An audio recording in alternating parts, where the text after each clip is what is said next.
Bueno, maestro Dokuso Villalba, muchísimas gracias por aceptar la invitación para estar hoy aquí en el podcast y joder, es un tremendo honor tenerte aquí.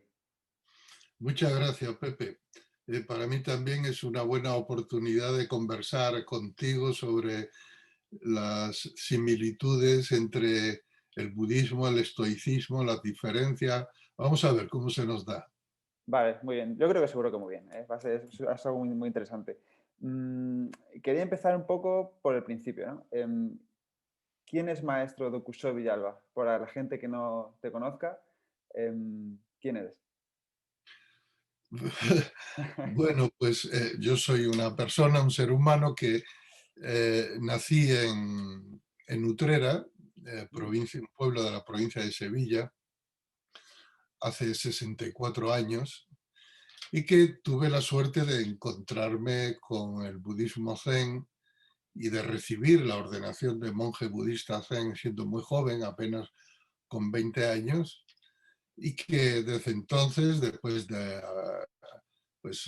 desde entonces me he dedicado al estudio, a la práctica y a la enseñanza de este patrimonio espiritual tan rico que se transmite a través de la tradición zen.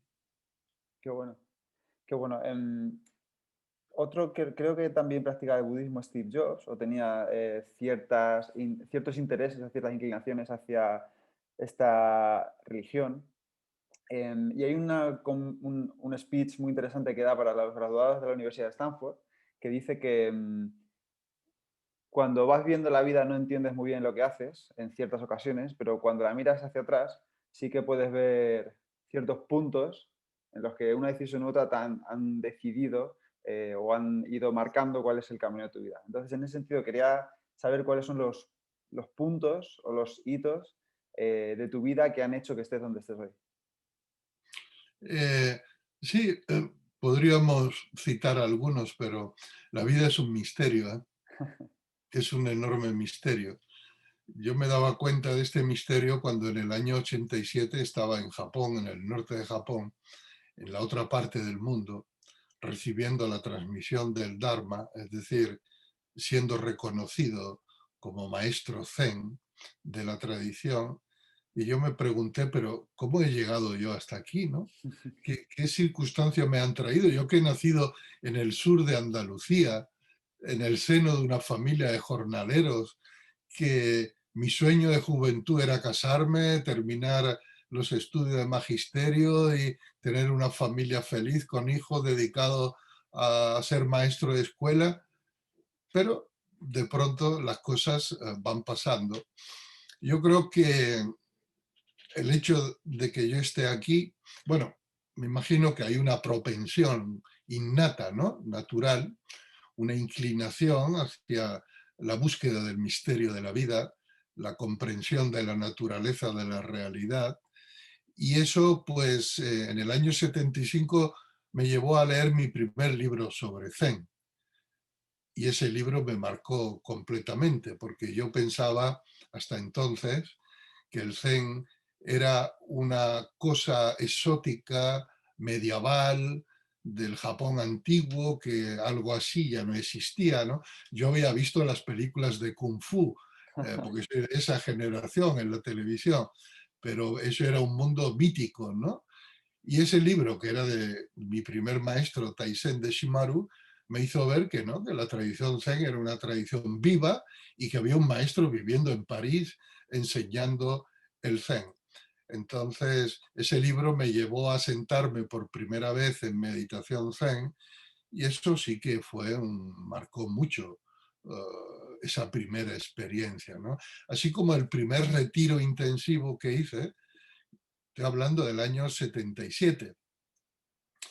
Y en ese retiro de varios días dedicado intensamente a la meditación y al silencio, tuve una experiencia interior muy profunda que me sacudió hasta el tuétano y fue en ese momento donde yo sentí la llamada a dedicar toda mi vida al zen, adquiriendo la forma de un monje que renuncia a todo para dedicarse exclusivamente a la práctica y al estudio. Y así fue como al año siguiente me fui a París y allí conocí al maestro, mi primer maestro Taisen de Shimaru, y eso fue también un hito muy Ujú, importante, ¿no? Un gran encuentro en mi vida. Y recibí la ordenación de monje, y después, cuando el maestro murió, pues el encuentro con mi segundo maestro y la transmisión del Dharma que me hizo en el año 87. Eso han sido grandes hitos en mi vida, así como la fundación de este templo, Luz Serena, ¿no? Que ujú, hice en el año 89, eh, y donde sigo viviendo, es la gran empresa de mi vida, y tengo que decir que otro de los grandes hitos fue el nacimiento de mi hijo, ¿no? ujú. Joder, qué bueno. Me surgen un montón de preguntas. Lo primero es, ¿por qué te sentiste atraído por el budismo zen? ¿Qué te hizo leer ese libro? Que nos gustaría saber cuál es también. ¿Qué te hizo leer ese libro? ¿Por qué esa inclinación o por qué te llama la atención eso? Bueno, yo ya tenía, como te decía, una inclinación hacia, ¿a qué le podemos llamar? El misticismo, ¿no? Ujú, Había tenido varias experiencias en monasterios católicos de clausura. eh, leí el libro Siddhartha de Hermann Hesse, leía poesía china antigua, ujú, estaba muy atraído por la vida contemplativa y por la espiritualidad profunda. Y entonces ese libro, que se llama Zazen, fue ujú, el primer libro del maestro publicado en España. Creo que ahora ya no se encuentra, está descatalogado. ujú. Ah, vale. Vale. Y, y también recuerdo que leí antes otro libro de Ramiro Calle, precisamente. Era un libro sobre espiritualidad oriental en general, no me acuerdo su nombre, y Ujú, hablaba del yoga, hablaba de varias tradiciones, y entre ellas hablaba del budismo zen, y describía los monasterios zen en Japón como un lugar de silencio, un lugar de meditación, de orden, donde la limpieza era muy importante, donde todo estaba súper cuidado, todo estaba muy atendido. Y ujú. entonces, no sé, sentí una llamada extraña, ¿no? Irracional, podríamos decir, muy fuerte. Y entonces, en el libro del maestro de Shimaru que leí, ahí lo que me impresionó fue la fuerza de la tradición viva, ¿no? La encarnación que hacía el maestro de esa tradición y de ese linaje. No era una cosa abstracta, no era una filosofía abstracta, era una experiencia de vida encarnada en ese hombre. Entonces, Qué bueno.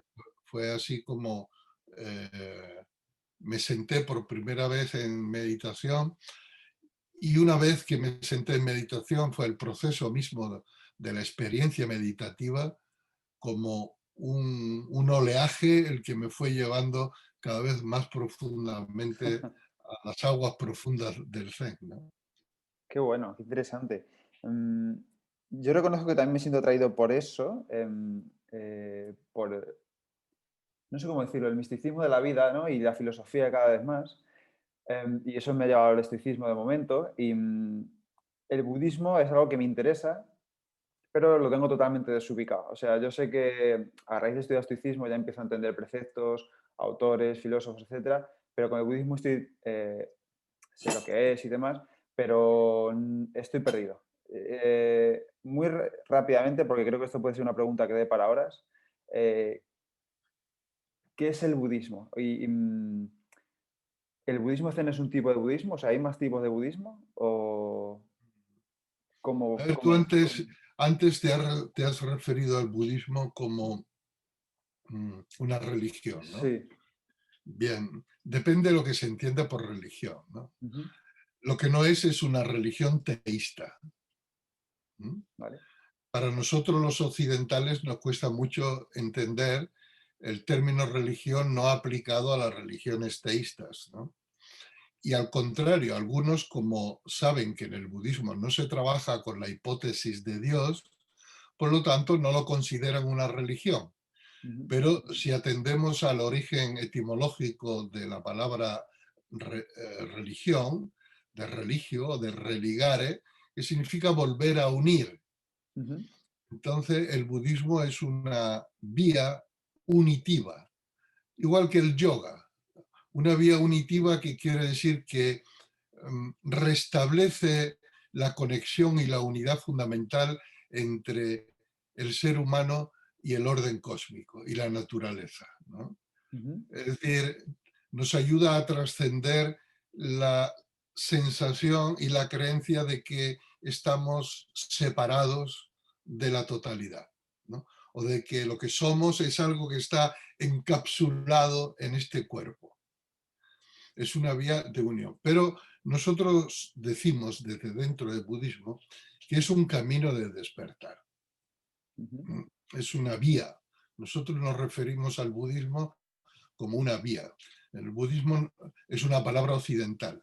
En Oriente se emplea la expresión sánscrita Buddha Dharma, que significa el Dharma del Buda o la vía, el camino del Buda. Y es una vía de despertar a la verdadera naturaleza de lo que somos Ujú, y a la verdadera naturaleza de la realidad que percibimos. O sea, las dos preguntas fundamentales en el budismo son ¿quién o qué soy yo? ¿Y qué es esto? ujú. Entonces, en respuesta a esas preguntas surge la práctica y la filosofía budista. También desde un punto de vista ético, podríamos decir que el budismo es un camino de liberación del sufrimiento innecesario y de aceptación del dolor inherente a nuestra condición humana. Y en esto es parecido al estoicismo, ¿eh? Eso estaba pensando, sí. Ese es un camino que cuando se sigue de corazón y con una entrega conduce paulatinamente a un estado de existencia mucho más pleno y dichoso. Vale, vale. No sé por dónde empezar. Vale, voy a empezar por diferencias que yo creo que hay con el estoicismo y seguramente me corrijas porque lo diré mal.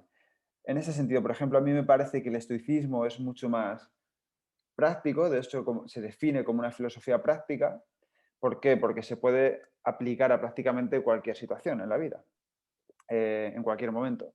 En este sentido, el budismo me parece algo más contemplativo, como has referido antes, y no tan práctico en el día a día. Entonces, ¿eso es así? ¿O realmente el budismo se puede practicar también a cualquier situación? O sea, gestión emocional, placer, dolor, deseo. Sí, no estás bien enfocado en este Vale. sentido sobre el budismo. Ten en cuenta que el budismo surgió en una época en la que la filosofía y el modo de vida no estaban separados todavía. ¿Mm? Para Ujú, nosotros la filosofía es una operación intelectiva abstracta que sí. muchas veces no tiene nada que ver con nuestra vida cotidiana, ¿no? Pero en la antigua Grecia, en la Grecia clásica, no era así.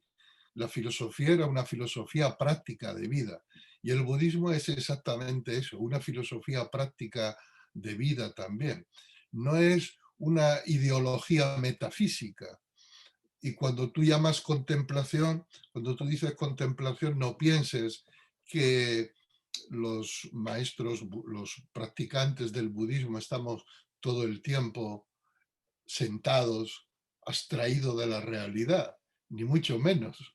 Ujú, Por ejemplo, hay muchas historias en el Zen que hablan de esto. Un monje le preguntó a su maestro, maestro, ¿qué es Buda? Y el maestro le dijo, ¿has terminado de comer? Y el monje dijo, sí, maestro. Entonces el maestro le dijo, pues entonces ve y lava tus platos. ¿No? ujú. Eso es Buda. Lavar los platos después de comer, rastrillar las hojas, hacer la cama cuando te levantes. El budismo es lo que haces, lo que sientes, lo que percibes en cada momento. No es una filosofía ni una manera particular de pensar. Es una manera de vivir. Ujú. Entiendo que esto está relacionado mucho con el momento presente, ¿no? Justo Exacto. cuando comas, come, luego lavas los platos, cuando estés lavando los platos, lava los platos, después, bueno, lo que sea. Em, Eso tiene mucho que ver con vigilar los pensamientos también, ¿no? Quizás. Porque cuando comemos, estamos pensando en qué voy a hacer esta tarde, o viendo un vídeo, o no sé, o leyendo. Y cuando estamos fregando los platos, estamos pensando en, no sé, tengo que ir a hacer la compra, y no estamos centrados en el momento presente, ¿no? En ese sentido, encuentro un paralelismo con el estoicismo, que tiene un concepto que se llama prosoqué, que viene a ser algo así como el mindfulness o la atención plena, que está ahora tan de moda este concepto de mindfulness, aunque es milenario. Y, y es lo mismo, ¿no? Es prestar atención a lo que estás haciendo, ¿vale? Eso es uno de los eh, Mm. paralelismos que veo. En este sentido, si no recuerdo mal, eh, ahora has mencionado a Siddhartha, en el libro de Hermann Hesse, que habla un poco de la historia de Buda, ¿no? Que primero es rico, creo que es príncipe y lo tiene todo y no es feliz, entonces decide llevar una vida asceta, en la que se da cuenta que tampoco es feliz, si no recuerdo mal, y eso lo que hace es darse cuenta de que los deseos y los placeres no nos van a hacer felices en ese sentido, ¿no? Y Zenón de Sitio dice un poco lo mismo, dice que está bien tener deseos y tener placeres, pero que no debemos dejarnos de llevar por ellos, depender por ellos, ¿no? Me he ido un poco por las ramas. Lo que quería decir es, estoy intentando... Ha pasado del aquí y ahora a los deseos y a los Sí, sí, placeres. sí, porque estoy intentando buscar paralelismos. Quería saber, en realidad no está tan desligado, quiero decir, hay que estar atentos para darse cuenta de que estamos deseando algo que no nos conviene o que estamos deseando algo que nos está haciendo infelices. Mm, ¿Cómo podemos hacer eso? ¿Cómo podemos darnos cuenta o cómo podemos gestionar los deseos, los placeres, que creo que es uno de los grandes males de hoy en día, ¿no? El desear, el querer todo, el cuando tenga esto seré feliz. ¿Cómo Mm, puede ayudarnos el budismo a darnos cuenta de que esto no es así? mm. O sea, el deseo es la fuerza motriz de la vida. Ujú, Mm. No hay vida sin deseo. Cuando el deseo se acaba, la vida se acaba. ¿Mm? Pero el deseo es la forma que adopta la necesidad. Las necesidades naturales. Tenemos necesidades, ¿no? ujú, Tenemos necesidades que son inseparables de nuestra naturaleza humana. Entonces, el buscar la satisfacción de las necesidades es ley de vida, forma ujú, parte de nuestra naturaleza. Ahora bien, esto digamos que serían deseos sanos, deseos naturales. ujú, Pero junto a estos, y en la época moderna sobre todo, se ha exacerbado los deseos artificiales. Es decir, deseos que no responden a una necesidad real, sino que responde a una necesidad creada sobre todo por la publicidad, ¿no? ujú, Y por el sistema en el que vivimos, que es un sistema de producción y consumo, una sociedad de producción y consumo. Por lo tanto, se produce mucho y si se produce mucho hay que consumir mucho porque todo eso genera riqueza para algunos. Este es el incendio que está destrozando el planeta. Este es el fuego que está destrozando el planeta. Porque eh, la crisis medioambiental que estamos viviendo, en su origen está provocada por el deseo humano artificial y artificialmente suscitado por la publicidad y la sociedad de consumo. Es ujú, cierto que en toda época pues, ha habido personas tendentes hacia el hedonismo, ¿no? A la búsqueda del placer. Y algunos consideran que la búsqueda del placer es el sentido de la vida. El budismo no es así, obviamente, pero tampoco niega el placer, así como Zenón, ¿no? No lo ujú, niega. Placer y dolor forman parte de la existencia humana, ambos, por igual.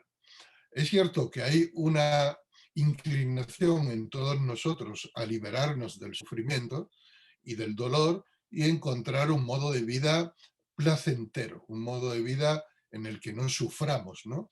Pero no sufrir no es lo mismo que dedicarse exclusivamente a buscar el placer, ¿no? Hoy acabo de leer en La Vanguardia una entrevista a un científico que decía: nuestro gran error es confundir felicidad con placer. ¿No? Y no tiene nada que ver, Ujú. no tiene nada que ver. Y esa es la confusión hoy día, que la gente cree que para ser felices tienen que perseguir el placer y obtener solo placer. Con lo cual no saben qué hacer cuando surge el dolor y el sufrimiento, que forman parte inherente de la vida y van a surgir en cualquier momento. Ujú. El Buda enseñó el punto medio, la vía del equilibrio, que es alejarse del hedonismo y alejarse del ascetismo, ¿no? De Ujú. la renuncia inhumana a lo que cualquier ser humano necesita. Sí, eso es un poco igual, es parecido al que el estoicismo dicen que está como entre el hedonismo y el cinismo, ¿no? Que los cínicos Mm, eran, de hecho, no sé si leí, no quiero, quiero hablar con propiedad, pero creo que el cinismo tenía algo que ver con, tenía que ver algo con perro etimológicamente, y es como tener lo menos posible. Los cínicos tenían lo justo para vivir. De hecho, creo que había un cínico que vio a un niño bebiendo agua de una taza, perdón, vio a un niño bebiendo agua con la mano, entonces se dio cuenta de que a él no le hacía falta su taza porque podía beber con la mano. Entonces es un poco eso, ¿no? Es el punto medio. Mm, mm. ¿Cómo podemos hacer eso, no? ¿Cómo podemos darnos cuenta de que el deseo este irracional no nos va a llevar a ser felices y qué podemos hacer al respecto? Es muy importante que desarrollemos la atención plena, el estado de presencia, Ujú. el darse cuenta. Algunos creen o dicen que la atención, el mindfulness, consiste en estar atento solo al presente. Eso es un error. El presente como tal no existe. No existe el instante presente. Si tú quieres señalar el instante presente y decir, este es el instante presente, ese instante ya ha pasado. Ah, no, ese ya ha pasado, ¿verdad? Se me ha escapado. Este de ahora, antes de que termine de decir la frase, ya estás en otro instante. ¿Ves? Entonces, es una abstracción. Lo que existe es una relación del pasado con el presente y con el futuro. Ujú. ¿Mm? Hay una relación total, hay un condicionamiento, lo que se llama la ley de causa y efecto, ¿no? Entonces, la atención plena consiste en darse cuenta cuál es el efecto de nuestras acciones pasadas en el presente y darse cuenta cuál es el efecto de nuestras acciones presentes en el futuro, cuando llegue el futuro, ¿no? Entonces, si uno busca el placer, solo el placer, y dice, esto es lo que a mí me va a hacer feliz, pero se da cuenta que después de 20, 30 años buscando el placer, se encuentra en un estado de infelicidad y de carencia, entonces como para decir, oye, pues resulta que no, que me estoy equivocando, que no es en la experiencia del placer donde está la verdadera felicidad, ¿no? Ujú. Tenemos que aprender a relacionar con plena conciencia el pasado con el presente y con el futuro. Y así nos damos cuenta de cuáles son las causas y las consecuencias de lo que pensamos, decimos y hacemos. Qué bueno. Vale, me siguen surgiendo preguntas. En este sentido, los estoicos proponen, bueno, eso que hemos mencionado ahora, que es el querer siempre más, ¿no? Que tiene un nombre que es adaptación hedónica, que es la adaptación al placer, ¿no? Los estoicos proponían la visualización negativa, ¿no? Esto consiste en, efectivamente, como su propio nombre indica, en visualizar cosas negativas para valorar lo que ya tenemos. Por ejemplo, si quiero un coche nuevo, porque quiero un coche nuevo porque creo que eso me va a hacer más feliz, lo que los estoicos proponen es imaginar que el que tú tienes te lo han quitado o te lo han robado y que ya no lo tienes, y entonces le das más valor cuando termines de hacer ese ejercicio. Igual con las parejas, los trabajos, con todo lo que se nos ocurra. ¿Los budistas tienen algo parecido, proponen algo parecido en ese sentido o no se enfocan tanto en las cosas negativas o en la visualización negativa? A ver, en el budismo antes preguntaba si el Zen era budismo, si habían otras formas de budismo. El budismo es un río que tiene muchos, muchos brazos. Ujú, Eh, Hay muchas corrientes, escuelas y formas de budismo porque ha tenido una gran capacidad de adaptación allá a la cultura y al país donde ha llegado, ¿no? Entonces hay formas de meditaciones budistas que emplean distintos tipos de visualizaciones, ¿no? Pero en el Zen en concreto, que es una escuela del budismo, que tiene ujú, su origen en el Buda Sakyamuni, pero que se conformó como tal en la China del siglo VII, ¿no? Y que después pasó a Japón, etcétera. El Zen pasa por ser el budismo más pragmático, ujú. más con los pies en la tierra y con una meditación más cercana a la original enseñada por el Buda, en el que no se trataba de visualizar nada, ni positivo ni negativo, sino ver la realidad tal y como es ahora. ¿Mm? Entonces, una meditación basada en una gran sobriedad, no se estimula la actividad mental, ni siquiera la actividad mental en visualización. Ujú, Por el contrario, al observar minuciosamente la naturaleza de la realidad, nos damos cuenta de que es impermanente, es decir, que es transitoria, cambiante. En este sentido, y con el fin de no aferrarse a las cosas y a los estados que encontramos en la actualidad, en el antiguo budismo existía la meditación de los cadáveres. Entonces los monjes iban a los crematorios y contemplaban un cadáver recién muerto, sus características, su ausencia de vida, ujú. el color de la piel, la ausencia de movimiento. Después contemplaban un cadáver cuando había pasado un mes y veían cómo se iban produciendo ya los signos de la putrefacción y la descomposición. Y hoy día, todavía en los países del sudeste asiático, dentro de la formación de los monjes, existe una práctica que es ir a las morgues y a los hospitales donde los estudiantes de medicina abren los cadáveres y entonces para que ellos vean cómo es un cadáver abierto, cómo son las entrañas, etcétera. Entonces, eso da una percepción de la verdadera naturaleza de la realidad y evita el apego a la forma o el apego a las circunstancias presentes, ¿no? Qué bueno. El no apego es muy importante en el budismo, porque se considera que el apego es la causa principal del dolor y del sufrimiento del ser humano. Entonces, ¿cómo se procede? Observando el apego y sus consecuencias. Por ejemplo, una persona que esté apegada a un coche nuevo debe observar ese apego y debe darse cuenta que puede que al día siguiente, cuando se levante, algún gamberro haya rayado completamente su coche y en ese momento, ¿qué va a hacer? ¿No? Claro. ¿Qué va a hacer? Bueno, Pues pues valorar el coche.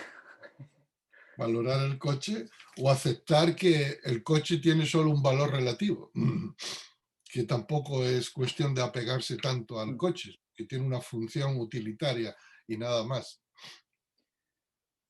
Uf, a ver, por partes. Lo que has comentado antes de que iban a las morgues a ver los cadáveres me recuerda también a un ejercicio que proponen los estoicos que es el de memento mori, ¿no? El recordar la muerte y de hecho algunos incluso proponen ir a los cementerios, es justo eso, a ver el cementerio y recordarse a sí mismos que dentro de poco pueden estar ahí o van a estar ahí para valorar justo la vida ahora, ¿no? Entonces, Mm. es una práctica común también. Sí, muy parecido. También existe en el cristianismo a los Antiguamente en los conventos franciscanos había una costumbre que es uno de los monjes permanecía en vigilia y cada 2 horas iba a despertar a los hermanos durmiendo y cuando se despertaba le decía, hermano, acuérdate de que vas a morir. Wow. Cada 2 horas. De manera que ni siquiera durmiendo se te olvidara tu condición de ser mortal y transitorio. En casi todas las vías de despertar y de sabiduría, la conciencia de la propia mortalidad,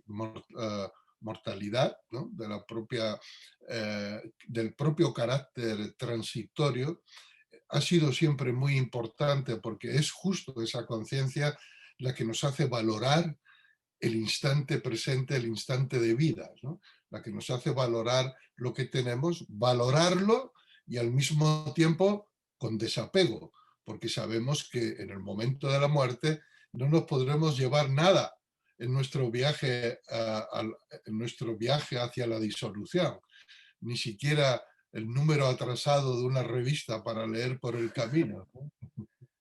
Qué bueno. Y sí, em, me interesa mucho el concepto de la atención, ¿no? Que es, al final yo creo que de alguna forma todo se reduce un poco a eso, ¿no? De alguna forma estar atentos. Justo hoy en día, ¿no? No sé si por lo que te escuché en el podcast de Alex Fidalgo, hablasteis mucho de eh, cómo las redes sociales hoy en día están diseñadas para Mm, pelear por nuestra atención, ¿no? Para tener nuestra atención.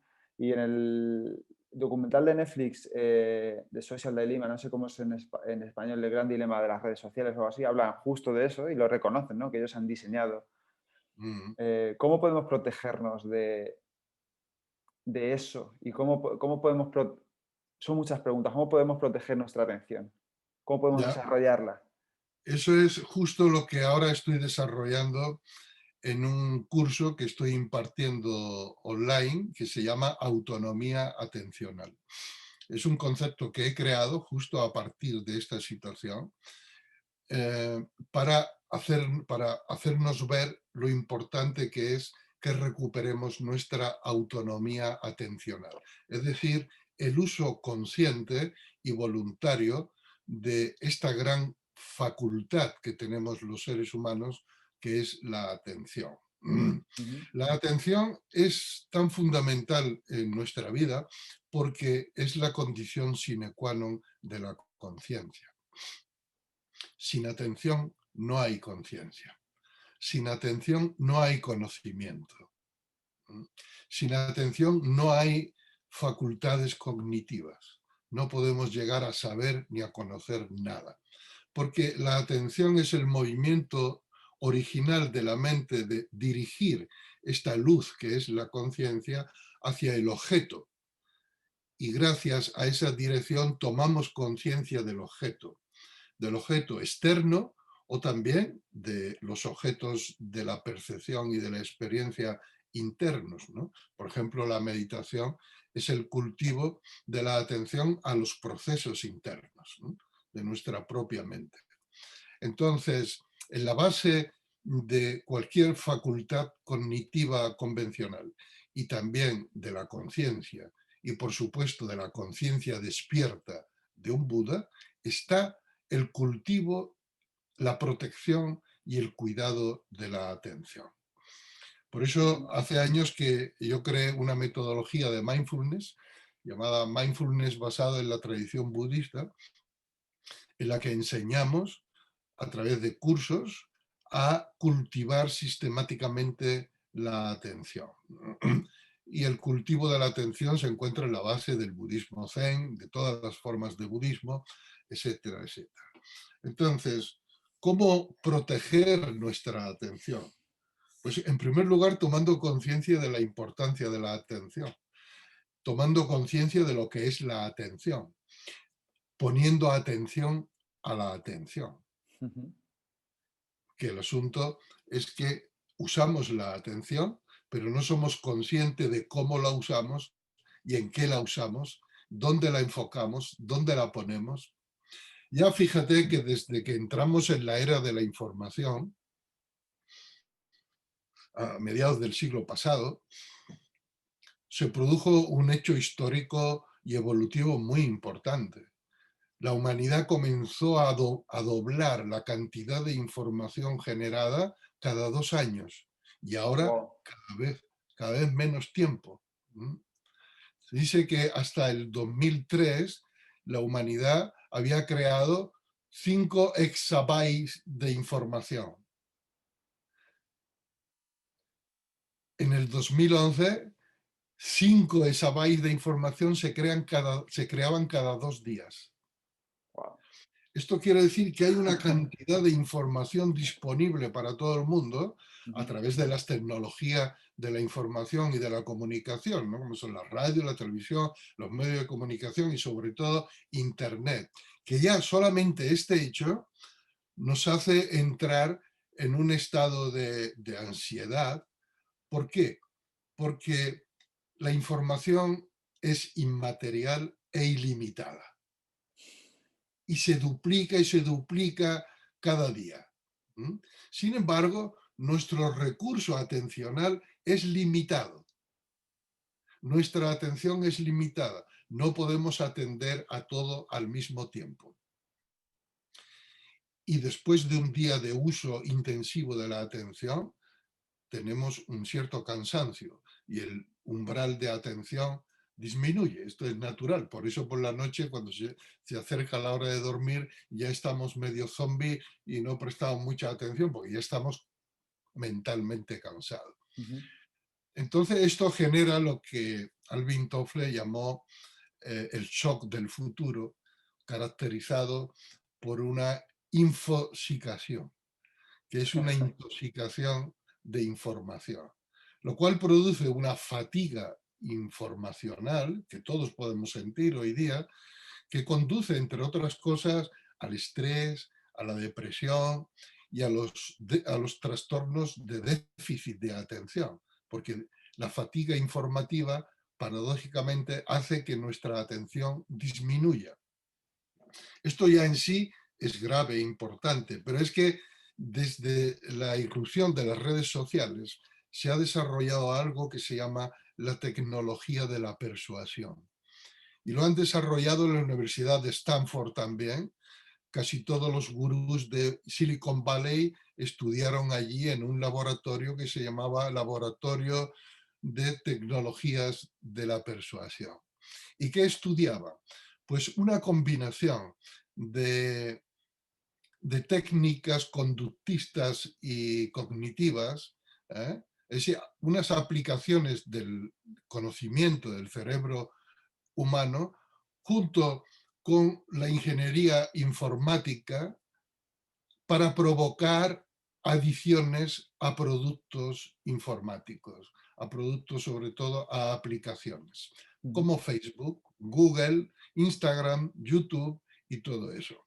Entonces, ellos aprendieron, y es lo que hacen, a manipular los circuitos de dopamina del cerebro para suministrar chutes de dopamina en el cerebro a los usuarios, lo cual genera una fijación, genera una adicción.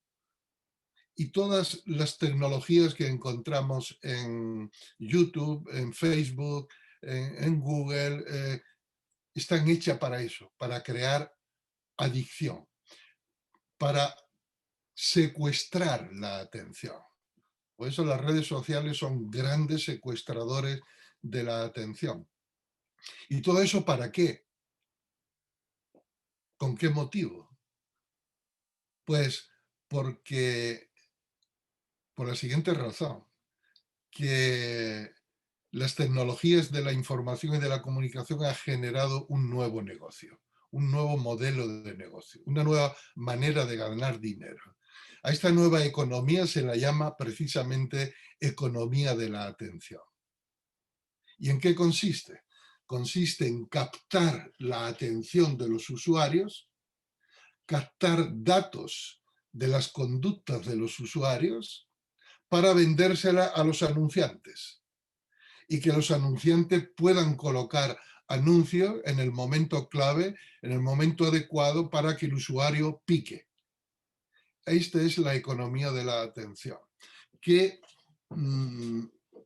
pues se está convirtiendo también en el capitalismo de la vigilancia, ¿no? Porque la cantidad de datos que acumulan finalmente saben más de nosotros que nosotros mismos. Las bases de datos de Google saben más de nosotros que nosotros mismos. Y eso es un problema. Entonces, en el curso que estoy impartiendo, ahora vamos por la segunda semana precisamente, ya están las plazas cerradas, no estoy haciendo publicidad, ¿no? Ya están completas las plazas. Estamos estudiando esto y vamos a ver formas de vida, hábitos, la creación de hábitos y de costumbres y de meditaciones para proteger la atención y evitar que sea secuestrada, no solo por los secuestradores externos que hemos visto, sino también por secuestradores internos, que también los hay, ¿no? Sí, eso es a lo que iba a ir ahora. Me gustaría ver formas, o las que se puedan hablar, porque tampoco quiero fastidiar todo el curso, eh, de entrenar esa atención. A lo mejor no tan, porque al final yo creo que tanto si te distraes por factores internos, como dices, o por algoritmos externos, al final yo creo que los procedimientos para volver a la atención es lo mismo, es el mismo que es darse cuenta de que estás distraído, ¿no? Ujú.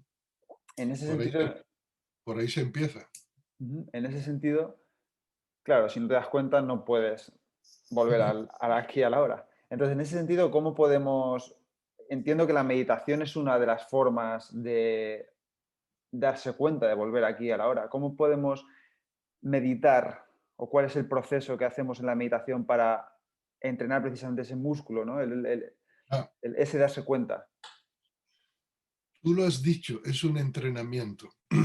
Y un entrenamiento no se puede seguir a base de fórmulas mágicas. Tú me preguntas cómo podemos hacer y qué esperas que te diga, o los que nos están oyendo, qué esperan que diga. Ah, pues mira, haz esto, esto y esto, y es mágico. Ya funciona y todo solucionado. No, es un entrenamiento. Entonces hay que aprender el entrenamiento. Es como francés. Tú me dices, ¿cómo aprendo francés si no sabes francés? Oye, pues búscate un profesor, ¿no? O búscate un método sistemático que te enseñe a hablar francés poco a poco. No, no te voy a decir, pues mira, ves una película en francés y cuando termine la película ya sabrás hablar francés. No, eso no es así. Entonces, claro, la meditación zen al menos, es para nosotros el método principal para cultivar la atención. ¿Qué es lo primero que hay que cultivar en la atención? La focalización y la concentración.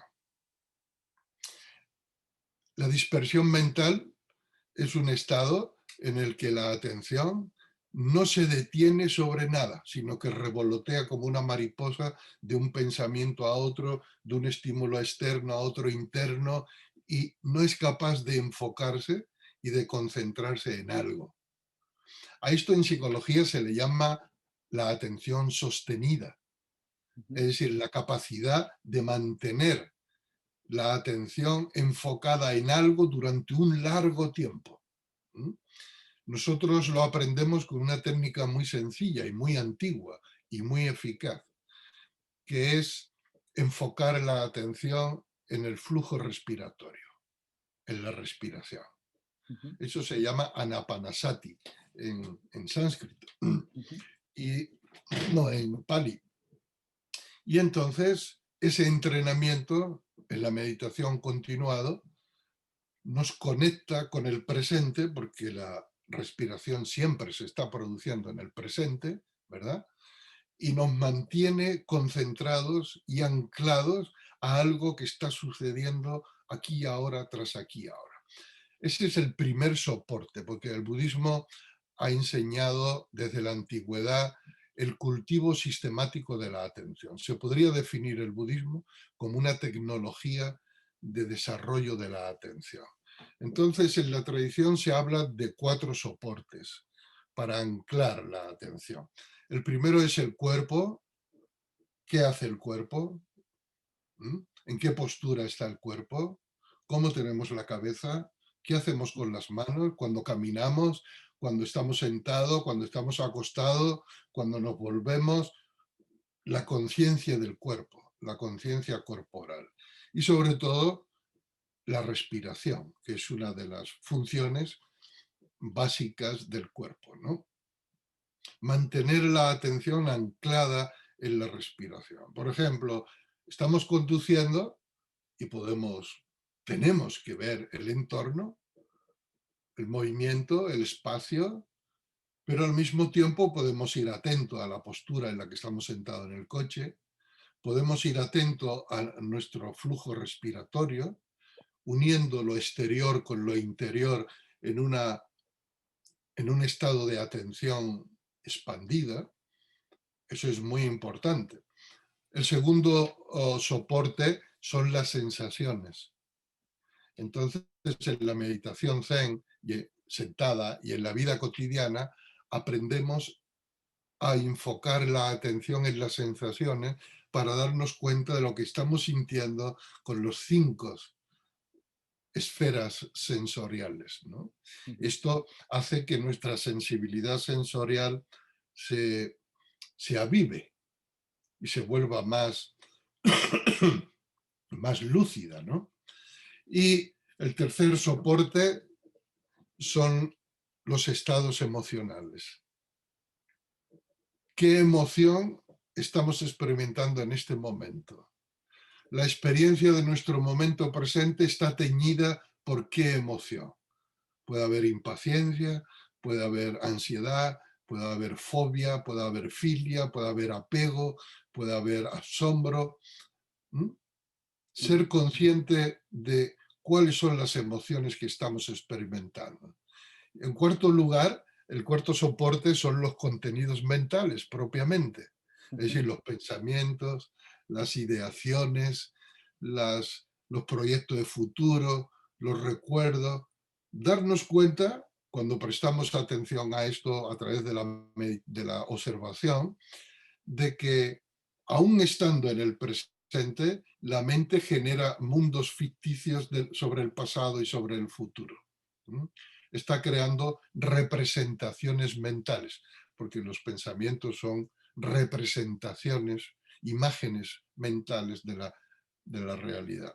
Y por último, después de haber aplicado la atención enfocada a un campo, a otro y a otro, aprendemos a abrir la atención en lo que llamamos el estado de atención abierta, para aprender a percibir de una forma panorámica y global la totalidad de nuestra experiencia presente. Todo eso es un entrenamiento.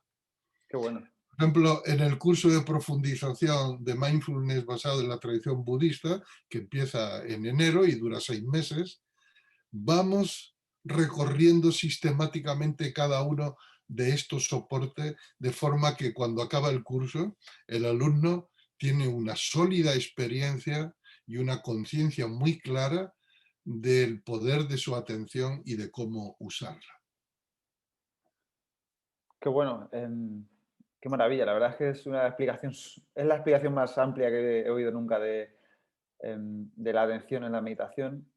Y Mm, eso me ha llevado a pensar que yo llevo meditando varios años, ¿vale? Empecé con, bueno, con aplicaciones que hay, ¿no? Que te van, que creo que están muy bien, te van enseñando poco a poco, hasta que al final ya me ya quería hacerlo yo por mi propia cuenta, ¿no? Entonces, en ese sentido, creo que le ha pasado a mucha gente también, que tú empiezas a meditar con la mejor de las intenciones, ¿no?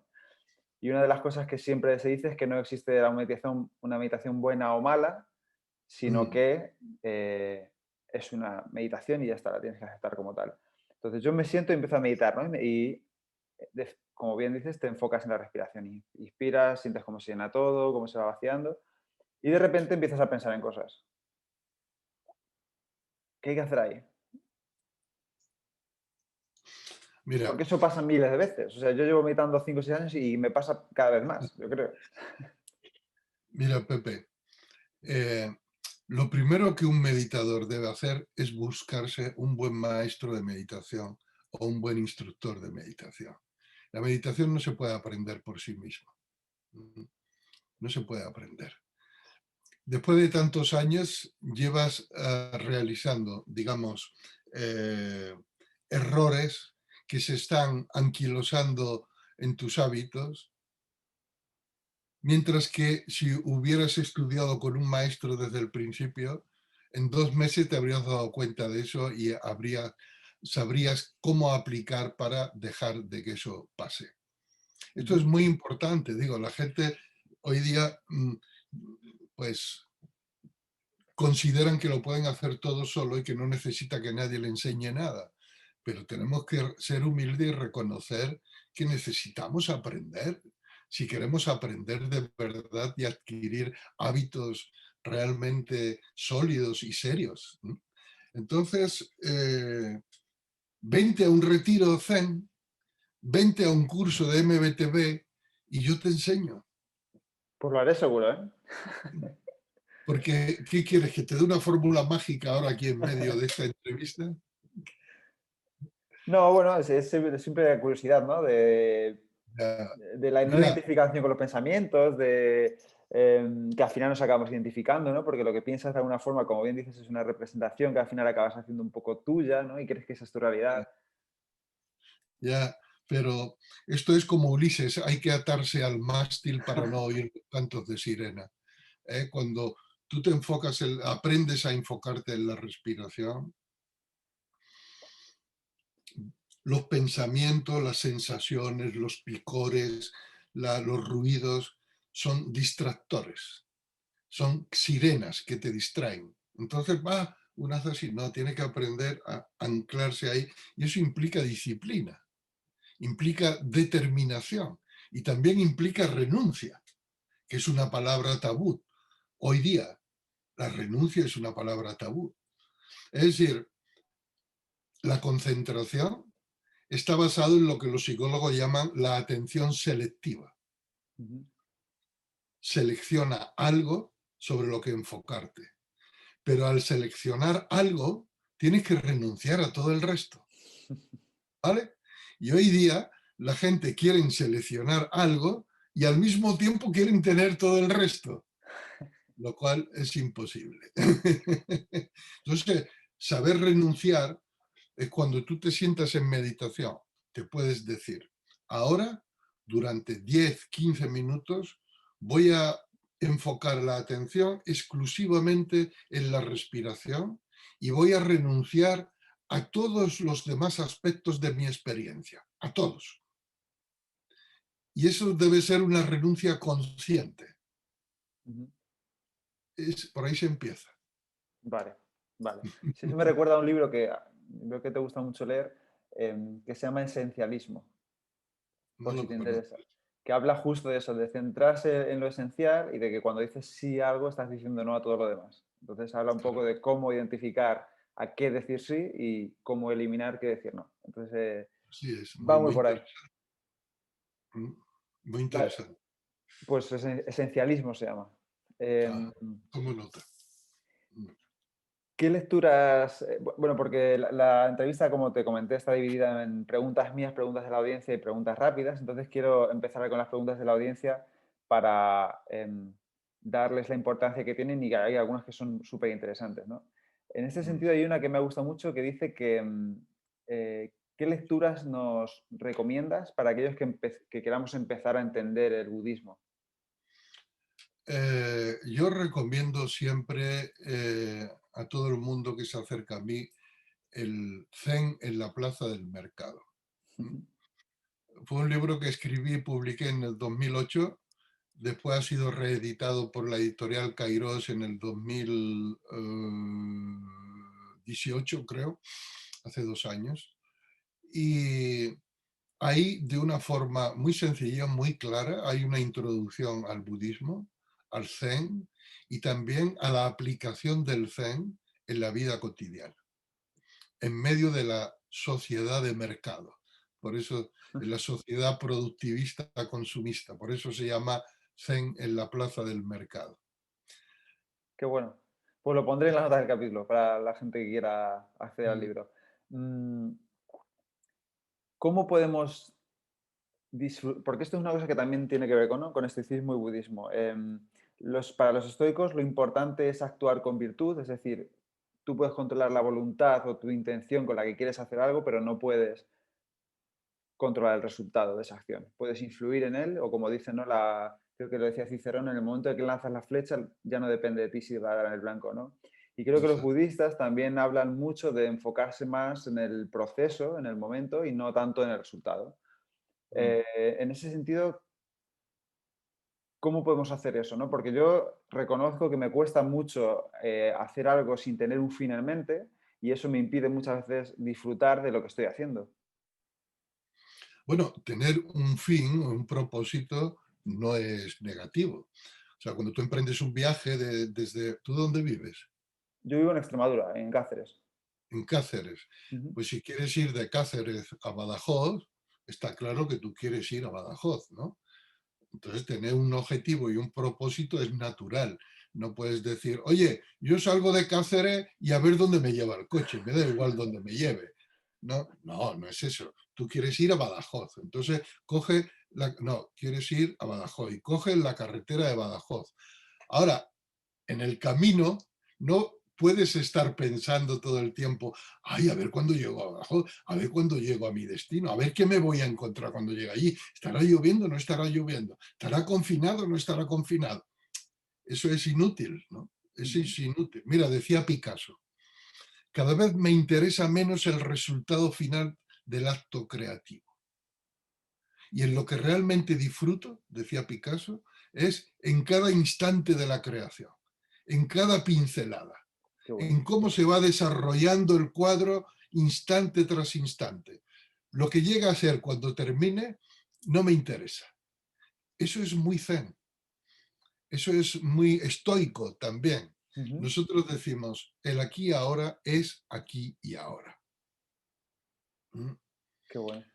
El resultado puede darse o no en un futuro que todavía no ha llegado, que todavía no existe. Entonces, si uno se preocupa del futuro que no existe, Ujú, está perdiendo el presente, que es lo que realmente existe. Y si se pierde el presente, al mismo tiempo se pierde el futuro, porque el futuro depende del presente, depende de lo que suceda en el presente. ¿Va? ujú. Es- Parece un Es- trabalengua, sí, pero es muy interesante. sí, sí, sí. Y eso me lleva a una pregunta que es, ¿cómo podemos disfrutar del momento presente sin hacer nada? ¿No? Sin porque hoy en día, como ya hemos hablado varias veces, ¿no? Tenemos todo lo que queramos a golpe de clic. Y creo que el otro día decían una cosa que me gustó mucho, que hay más información de la que jamás hubo en la biblioteca de Alejandría a golpe a 5 minutos de nosotros, ¿no?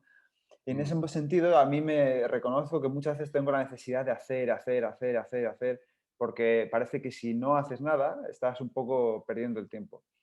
Aunque reconozco, y Séneca lo decía, ¿no? Que con el descanso la mente viene fortalecida. Mm. ¿Cómo podemos disfrutar del no hacer nada sin sentirnos culpables? Mira, Pepe, tú quieres sacarle provecho hasta al no hacer nada. Ujú, ¿Cómo disfrutar de no hacer nada? No haciendo nada, ni siquiera tratar de disfrutar de no hacer nada. Porque si tú dices, vale, no hago nada, pero voy a ver cómo disfruto de no hacer nada, ya estás produciendo algo, estás tratando de producir algo, estás tratando de producir disfrute de no hacer nada. Y sí. por lo tanto estás haciendo algo, y por lo tanto no estás haciendo nada, y por lo tanto no puedes disfrutar. Esa es la trampa. No hacer nada significa no hacer nada, ni siquiera disfrutar, nada. Pero este no hacer nada, que en el taoísmo es muy importante y en el budismo también, no hacer nada no significa quedarse con los brazos cruzados como un tonto sentado así inmóvil, no. Significa, de hecho, hacer sin hacer. Hacer sin que haya nadie haciendo algo. Es decir, significa trascender la conciencia de yo individual haciendo algo. ¿Y cómo se trasciende esto? Fundiéndote completamente con lo que estás haciendo. No pensando en lo que estás haciendo. No pensando que tú estás haciendo eso. Los buenos artistas, los buenos músicos, los buenos creadores de cualquier cosa, en el puro acto de creación, es un acto de olvido de sí. No está el yo haciendo eso. Es algo que se hace. Y en ese no yo es un no hacer. Aunque algo se esté haciendo, es como si nada se estuviera haciendo. Y ese es el disfrute profundo. Sí, Ese es el... me recuerda un poco a los estados de flow, esto, ¿no? Que hablan tanto en ¿Ah? América ahora, de que Exacto. están intentando eh, como vías rápidas para alcanzar el estado de flow a través de los psicodélicos y todo esto, ¿no? Que está tan de moda ahora. Aunque, bueno, eso es otra conversación. Mm, pero me parece que hemos vuelto a a hacer algo, ¿no? Aunque disfrutes de, o sea, quiero decir, estamos hablando otra vez de pintar, otra vez de hacer algo, ¿no? Entonces estamos volviendo a intentar hacer algo aunque no hagamos nada, ¿no?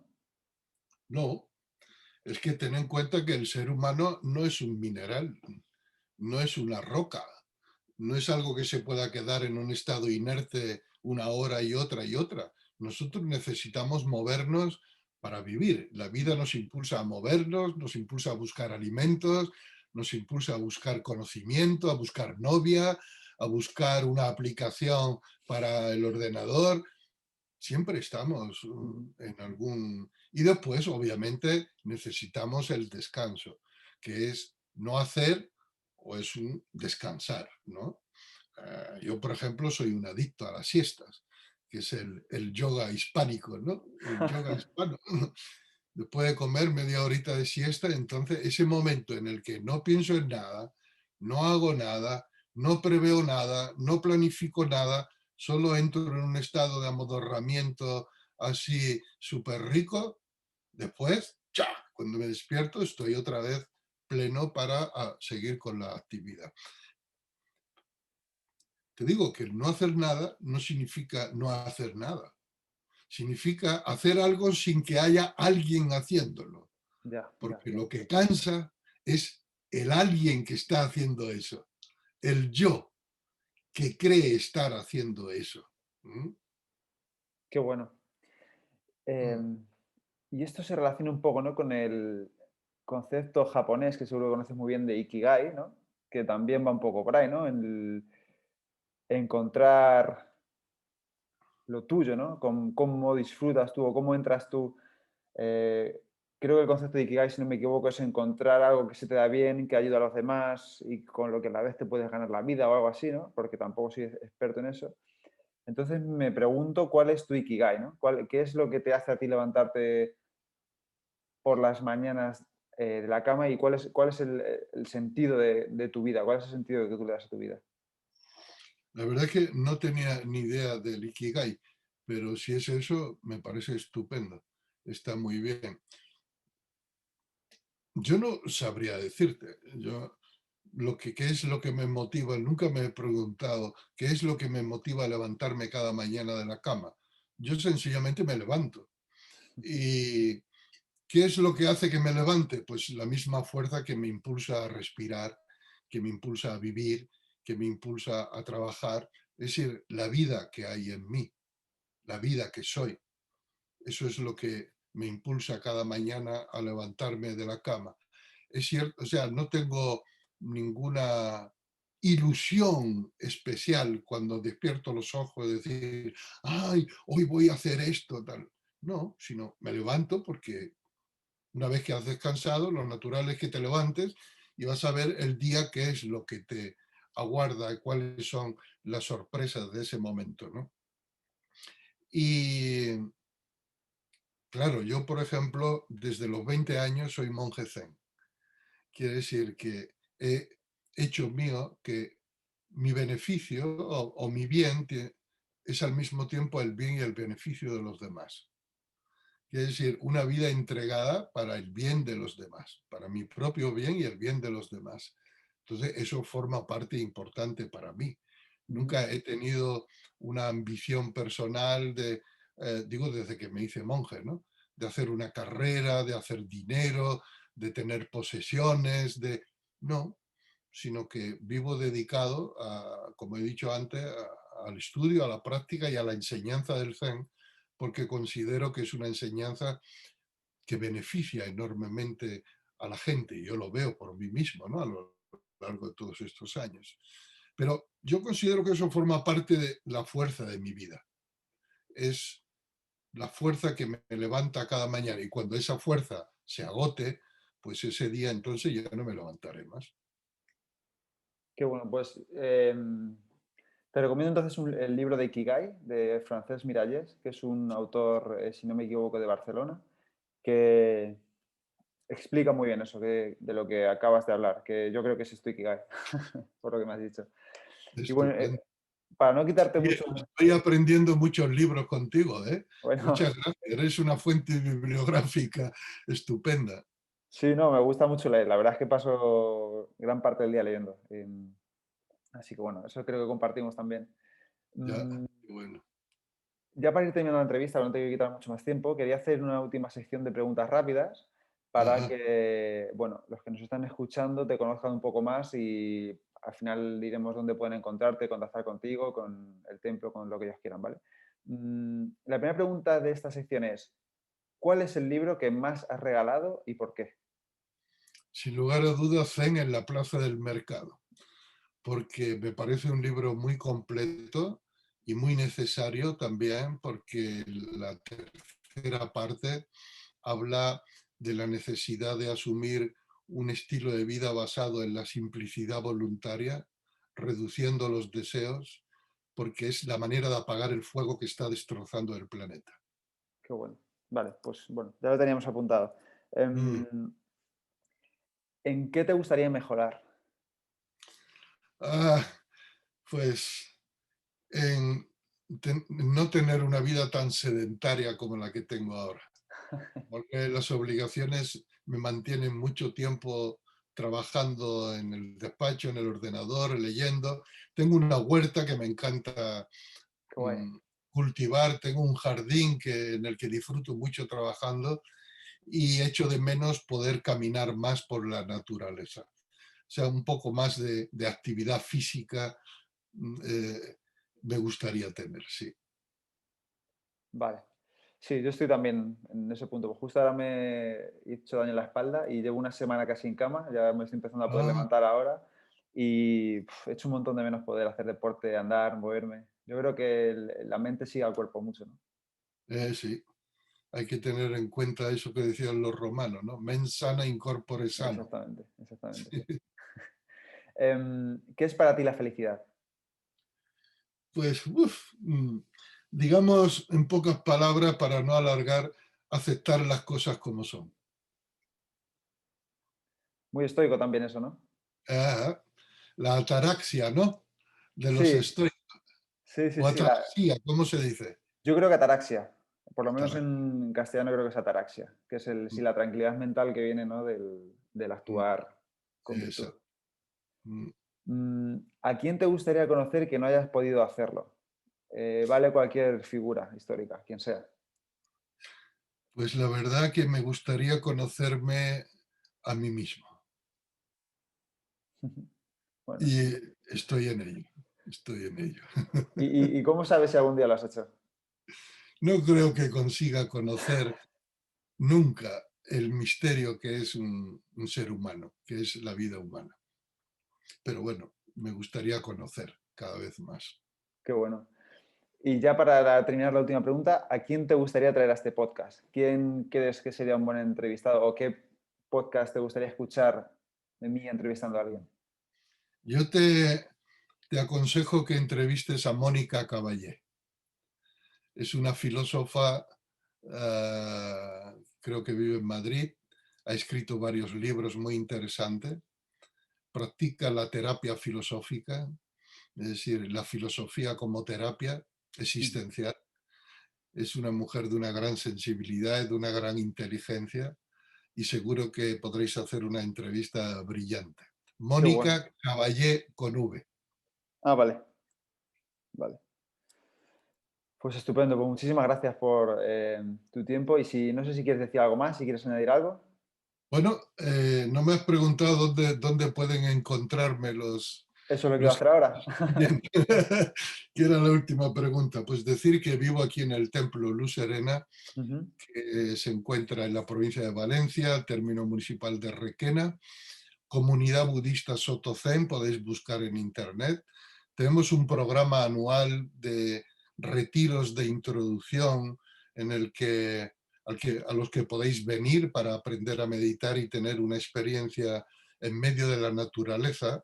Estamos al lado del Parque Natural de las Hoces del Cabriel, una reserva natural preciosa. Y pues quien quiera estudiar más o conocer más, estoy en las redes sociales, Facebook, Instagram, YouTube. En YouTube hay muchos vídeos de charlas y conferencias mías. También hay podcasts en iVoox, que es una página de podcast en español. Así que, y también mi página web personal o la página web de la comunidad budista Soto Zen hay mucha más información. Así que si os ha interesado algún aspecto de lo que acabamos de ver y queréis profundizar un poco más, ahí a través de todos estos medios podéis hacerlo. Ya veis que aunque critico el modelo de negocio de Facebook, lo uso Sí, también. ¿Ah? sí, al Que final yo entro entro en Matrix, dentro de Matrix, como Neo y Trinity. si no puedes con el enemigo, únete a él, ¿no? Muy bien. Vale, yo quería saber si los retiros están abiertos ahora con todo esto del coronavirus y demás. ¿Se puede ir allí o...? A ver, ahora casi todas las comunidades autónomas están confinadas, con lo cual no se puede cambiar de comunidad. Ujú. Nosotros tenemos un retiro de introducción del 4 al 8 de diciembre, presencial, y entonces la gente de la comunidad valenciana podrán venir, pero también lo vamos a hacer en streaming. Ujú. Entonces lo podrán seguir personas de cualquier parte del mundo que quieran retirarse en su casa en esos 4 días o irse a algún lugar y seguir el horario y seguir las enseñanzas y seguir las instrucciones que transmitimos por streaming durante los 4 días. Qué bueno. Esa es la posibilidad. ¿Y eso lo tenéis ya en vuestra página web puesto todo? Está en la página web, sí. Vale, La página web es sotozen, todo seguido, .es, sotozen.es. estupendo. Pues nada, todo esto lo añadiré en las notas del capítulo para que la gente que quiera ir o hacerlo streaming, pues allí estaremos y me incluyo porque creo que lo voy a hacer. Qué bueno, será un placer recibirte, Pepe. Sí. Bueno, en Y lo persona no porque yo digo- estoy en Extremadura, no creo que pueda ir, pero bueno, bueno, por streaming. sí, Perfecto, seguramente. muy bien. Pero en cuanto pueda y acabe esto, vente a pasar un retiro con nosotros que no se te va a olvidar, te lo No, aseguro. sí, llevo años queriendo hacerlo y por una razón o por otra al final siempre lo pospongo. Y de Mm. verdad, una vez por todas, ahora que ya os conozco, algún día estaré allí Oye, seguro. recomiéndame unos buenos libros sobre estoicismo para tener los conceptos claros. Vale, ¿Me lo escribes por correo? vale, Si te lo eres escribo tan por correo. amable. Vale, estupendo. Pues te lo mando ahora. Ok, Pepe, muchas gracias. He A ti, estado muy a gusto contigo, muchas gracias a ti, de verdad. encantado de esta entrevista y esperemos que nos veamos pronto y podamos hacer algo nuevo. Será un placer. Muchísimas gracias a ti por tu tiempo y tu amabilidad, tu facilidad y todo. Muchas gracias. Cuídate. Chao. Chao, chao.